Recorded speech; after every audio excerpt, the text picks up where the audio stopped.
Bonjour. Dernièrement, il y a des petits échos qui me viennent, puis c'est pas parce que je me tiens dans les groupes sur Facebook, des choses comme ça, je l'ai pas Facebook. Mais j'ai pas le choix d'avoir des petits échos de ce qui se passe, entre autres dans certains milieux. Et puis là, semble-t-il que il y en a, ils se sont donné pour mission de détruire la religion supramentale. Bon, c'est correct. L'affaire, c'est que de pas tout mélanger.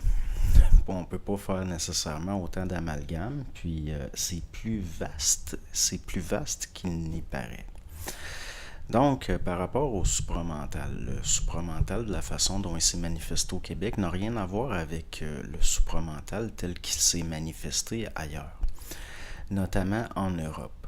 Il faut comprendre que le Québec, c'est un contexte particulier. On n'a pas eu de 1889. Et le régime britannique a voulu que les Canadiens français restent catholiques pour des raisons, je dirais, de gouvernance et de psychologie. Donc, quand il y a eu des flots d'immigration, par exemple, un petit peu comme un des pères de la Confédération, M. MacDonald, avait l'avait voulu, c'était que les Québécois, tranquillement, on va les diluer. Les Canadiens français vont être dilués au niveau d'une assimilation progressive. Quand il y a eu certaines vagues d'immigration au Québec, on a privilégié des Polonais, des Irlandais, des Italiens, des gens qui étaient de confession catholique pour que le Canadien français reste dans son contexte catholique, un peu étouffant. Puis il y avait aussi entre l'Église catholique et les instances du gouvernement fédéral je dirais, une collaboration pour que le peuple canadien-français reste docile, obéissant, ignorant, pauvre. Donc, puis c'était gagnant-gagnant à la fois pour l'Église catholique et pour le régime britannique. Donc ici, il n'y a pas eu de 1789, c'est-à-dire que même si on recule jusque même au début des années 60, au Québec, c'était encore très, très, très, très, très catholique, mais d'une façon que les Européens ne peuvent pas s'imaginer. Peut-être à part, peut-être dans certains coins de l'Italie ou de l'Espagne, peut-être là, oui, les gens ne peuvent pas s'imaginer à quel point le Québec était religieux, à quel point le Québec baignait dans la religiosité. Donc, Bernard de Montréal est né en 1939. Il arrive dans un contexte qu'on appelle la Grande Noirceur, qui était dû au fait de l'autorité morale, entre autres de l'Église, qui avait droit de regard sur tous les aspects des mœurs des gens. Il n'y avait pas vraiment une liberté de conscience au sens où on l'a parlé à partir de la fin des années 60. Donc, le Québec, c'est un contexte très particulier. Les gens étaient catholiques, très très catholiques, très pratiquants. Vous ne pouviez pas ne pas l'être. Il y en a qui ne l'étaient pas pratiquants, mais ils étaient mis au banc de la société. Ils étaient à part. Et au Québec, il y avait même des émissions de radio, ce qu'on appelait le chapelet en famille.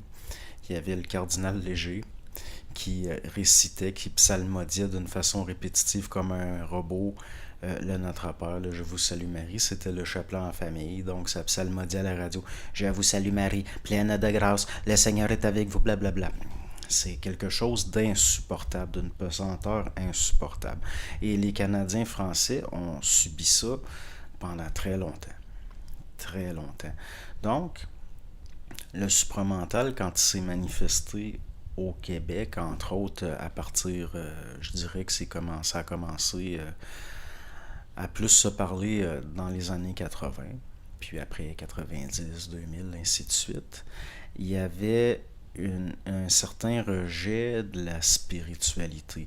Je dis pas qu'il n'y avait pas du nouvel âge à travers, parce que les Canadiens français, quand il y a eu ce qu'on a appelé la Révolution tranquille, dans le temps de Jean Lesage, et puis il y a une révolution des mœurs, il y a un changement de mentalité. Les Canadiens français se sont mis à déserter les églises. Ben, les Canadiens français se souvenaient de tout ce qui était ce qu'on pourrait appeler la dominance multiforme au niveau du mental, c'est-à-dire l'intellect, la psychologie, et ainsi de suite. Donc, ça n'a pas pris les mêmes formes qu'ailleurs. Et aujourd'hui, on a des gens, ils veulent combattre la religion supramentale. Or, au Québec, de la façon dont ça s'est manifesté, il n'y a pas les traits d'une religion à proprement parler. Un être qui est dans une religion est un fidèle. C'est un fidèle, c'est-à-dire qu'il se soumet à une autorité morale ou autre, entre autres. Puis, il n'y a pas ça au Québec. D'ailleurs, il y avait des prises je veux dire, il y a eu dans l'entourage, par exemple, de Bernard de Montréal, il y a toujours eu des oppositions. Il y avait des oppositions, il y a eu des scissions, il y a eu toutes sortes de choses. Mais le supramental au Québec n'a pas rien d'une religion. Je peux concevoir qu'au niveau, comme la Société Sri Aurobindo ou les sciences cosmiques, ces choses-là, Madame de Sergerie, puis la Société Aurobindo, ces choses-là, que oui, au niveau d'un prosélytisme en Europe, parce qu'il y a des groupes que c'est carrément prosélyte, là. Oui, ça a les traits d'une religion. Donc, si vous voulez combattre cette religion-là, c'est votre affaire, mais par rapport à ce qui est le supramental au Québec, la façon qui a été parlé, la façon qu'il est vécu, c'est particulier, c'est au niveau de particulier. On ne peut pas parler d'une religion. Donc, si vous êtes en guerre contre la religion supramentale, vous voulez à tout prix détruire la religion supramentale, il y a quelque chose là-dedans qui est paradoxal. Ça veut dire que soit vous en avez fait une religion, ou vous êtes en rapport avec des gens qui en ont fait une religion. Or, bon, si j'ai pas de lien avec aucun groupe, par exemple, que j'ai jamais été voir comme la Société Aurobindo ou ce qu'il y a eu Madame de Sergerie, les sciences cosmiques, ces choses-là, c'est parce que justement, ça m'intéresse pas. Puis la plupart des gens que je connais qui ont côtoyé ce milieu-là ou qui ont eu un certain attrait pour le matériel fait par des particuliers qui le parlaient, ils n'ont aucun attrait ben pour ces choses-là. Tout le côté religieux. Donc, vous pouvez combattre la religion supramentale, mais pas faire d'amalgame avec, par exemple, des gens au Québec comme Charles Sabourin. Ça n'a rien d'une religion. Ça n'a rien d'une religion, ce qu'il dit. Bernard de Montréal, peut-être oui, il y a certains aspects spirituels au début, mais si on regarde la dernière phase, la psychologie évolutionnaire, il n'y a rien là d'une religion. Puis, moi, personnellement, je vois pas une religion supramentale, j'en vois pas. Au contraire, sinon, ça reviendra à dire, ben, la psychologie analytique, c'est une religion, puis il faut la combattre, ou je ne sais pas, moi, certaines philosophies, on va décréter tout ce qui ne fait pas notre affaire comme une religion, c'est devenu un terme péjoratif de religion. Alors qu'au fond, il est question ici de particuliers qui s'individualisent. Ce qui est jusqu'à un certain point le contraire d'une religion qui, elle, va prôner un épanouissement dans ce qui relie des individus par rapport à une doctrine commune ou sous une autorité commune. Or, ce n'est pas du tout le cas au Québec. Donc, si vous voulez combattre la religion supramentale, bien à vous, mais il y a là quelque chose d'une chimère. Je veux dire, c'est comme combattre des moulins à vent. Parce que les guerres de religion ont tout le temps renforcé les religions. Toujours. Prenez des calvinistes, par exemple, qui ont échappé au massacre de la Saint-Barthélemy. Ils ne se convertissaient pas au catholicisme. Ils restaient encore plus ancrés dans leur position. Ça venait confirmer leur position, les persécutions puis les guerres de religion, pareil pour les catholiques. Donc, les guerres de religion ont renforcé les religions, puis ça a toujours été le cas.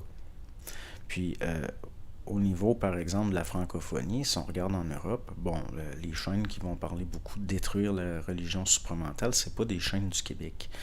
Parce que les Québécois, ça fait un bout de temps qu'ils l'ont combattu pour vrai, la religion. Réellement pour vrai. Je parle dans ces aspects subjectifs, collectifs, d'autorité imbue d'elle-même, ses abus, son hypocrisie, sa malhonnêteté. Les Québécois, c'est très récent. Ils l'ont combattu, la religion. Moi-même, quand j'étais enfant, à l'école, c'était encore très, très, très catholique. On avait une photo du pape dans la classe, puis on faisait des prières. C'est difficile, j'imagine, pour des Européens d'imaginer ça. Comme l'ambiance que ça avait, à quel point c'était lourd, c'était pesant. Bon, ben, il reste que, bon, pour des gens qui, jusqu'à un certain point, à leur insu, se sont fait enlever la religion, entre autres en grande partie pour la faire remplacer par la didactique républicaine, laïcarde et ainsi de suite. On peut avoir, oui, on peut s'accorder un certain mérite à vouloir combattre la religion. Ça, je le comprends psychologiquement. Ça fait partie de l'individuation parfois, d'une certaine rébellion envers certains aspects, comme on va combattre la religion pour se créer une identité, entre autres. Or, il n'y a que des êtres dans une religion pour combattre une religion. C'est pour ça que je me sens pas du tout interpellé, mais vraiment pas. Mais il reste que je reçois des échos comme quoi que bon, là c'est rendu, il y en a, ils veulent s'essuyer les pieds sur le supramental québécois au sens de combattre une religion, ce qui n'a aucun sens. Ça n'a réellement aucun sens. Aller me faire croire que Daniel Ménard était une sorte d'adepte d'une religion dont il faisait le prosélytisme, et bien bon, voyons. Ou prenez Charles Sabourin. Essayez de me le démontrer comme quelqu'un qui fait la promotion d'une religion. On peut peut-être jusqu'à un certain point dire ben il y a une certaine idéologie technique. Il y a mais je veux dire c'est toutes des gens qui forcent personne. Je veux dire puis il n'y a pas non plus une volonté d'hégémonie là ou de répandre quelque chose nécessairement. Il s'agit souvent de gens qui perçoivent les mêmes choses, puis qui ont établi un langage commun, puis qui échangent entre eux. D'ailleurs, si on regarde les chaînes qui vont dire bon vouloir combattre la religion, c'est surtout la francophonie européenne. Ça semble être surtout des Français, parce que bon, les noms des chaînes sont toutes en français de France, souvent, c'est-à-dire en anglais. Et bon, finalement, on regarde ça, c'est un petit peu, vous manquez la cible, là, un petit peu.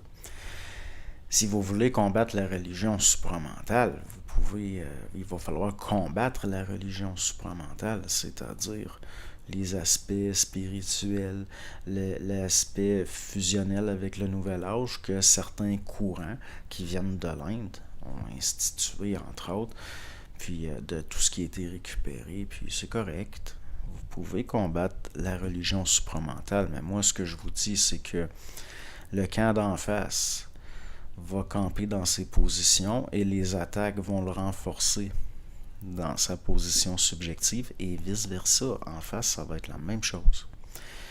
Une religion, ça se combat pas au sens de l'argument ou d'une guerre de religion. C'est des processus naturels au sens de la psychologie sociale. Donc, quand une religion tombe, c'est ses propres adeptes souvent qui tout simplement ça prend plus. Puis c'est des processus naturels un petit peu.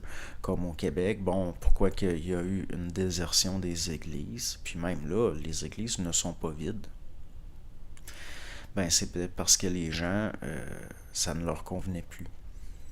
Tout simplement. Puis moi, jamais je parlerai contre la religion en tant que telle, parce que pour l'individu à qui ça sert encore, ben ça sert encore. J'ai jamais prôné qu'on détruise la religion de qui que ce soit. J'ai jamais parlé pour qu'on agisse un petit peu, il y en a, c'est carrément, c'est presque le discours d'activisme, des activistes. Or, jamais je prônerais d'attaquer la religion, parce que c'est totalement inutile. C'est totalement inutile, peu importe la religion.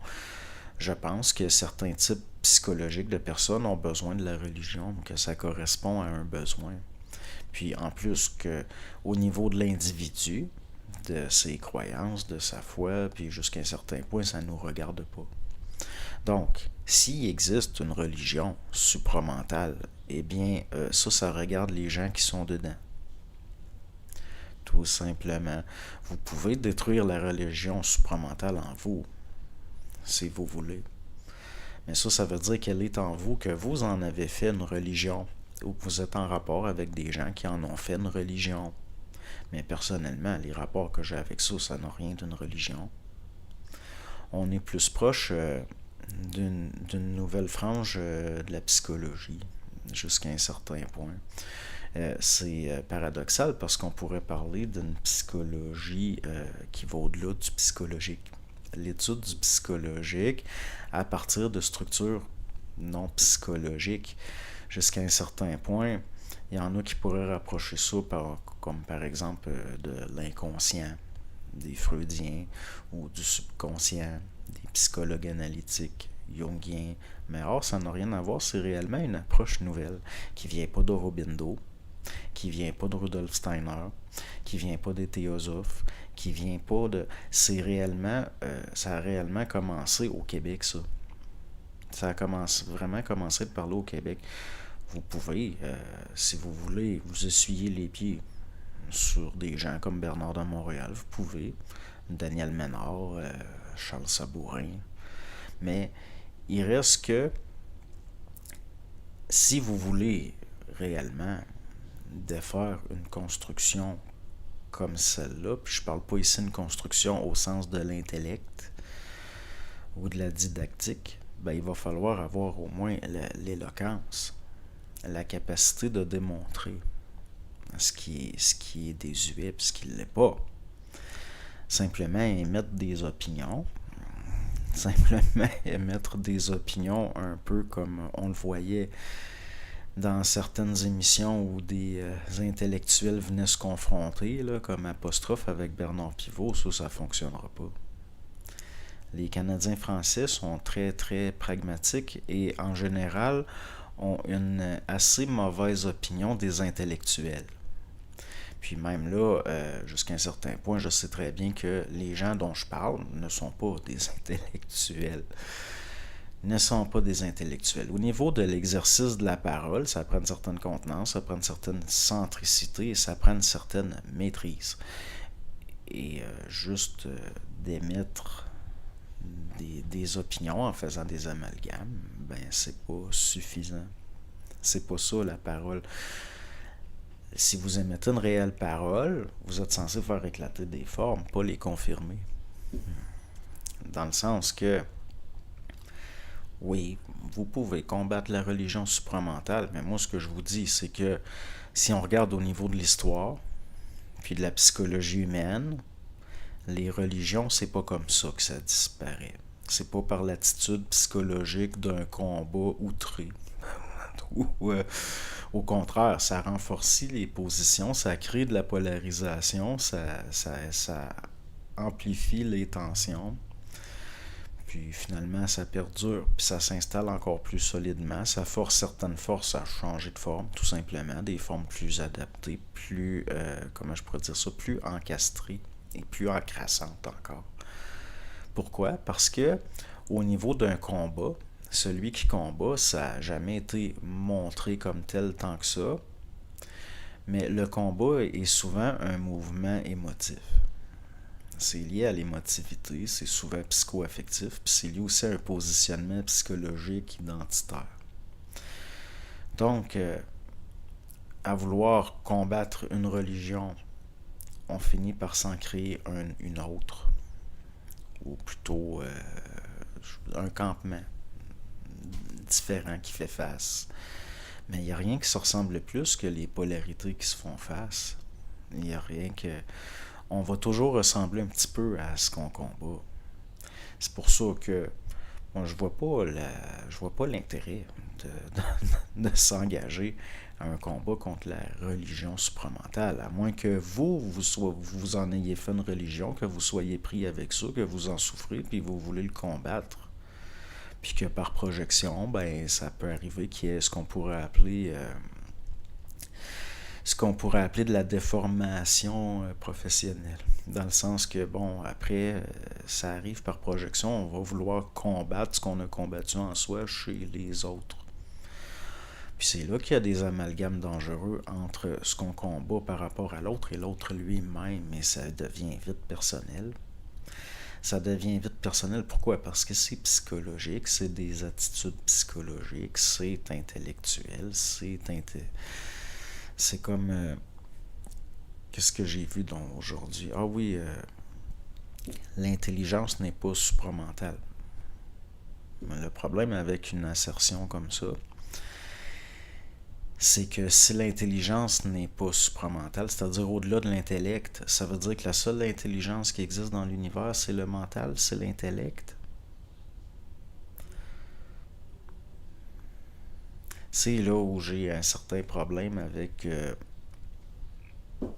ce qu'on pourrait appeler la culture de l'intellect dans la francophonie européenne. Parce que dans le fond, si vous voulez détruire le supramental, il faudrait au moins sortir du mental. Vous ne pourrez pas combattre le... Ça dépend là, de quoi on parle. Mais j'ai l'impression que ça n'a tellement rien à voir. Ça n'a tellement rien à voir. Je me sens pas concerné. Donc, bonne chance dans vos combats. Bonne chance au camp d'en face aussi. Puis bon, peu importe ce qui arrive, bon, ça risque d'être intéressant quand même. C'est toujours intéressant. Bonne journée.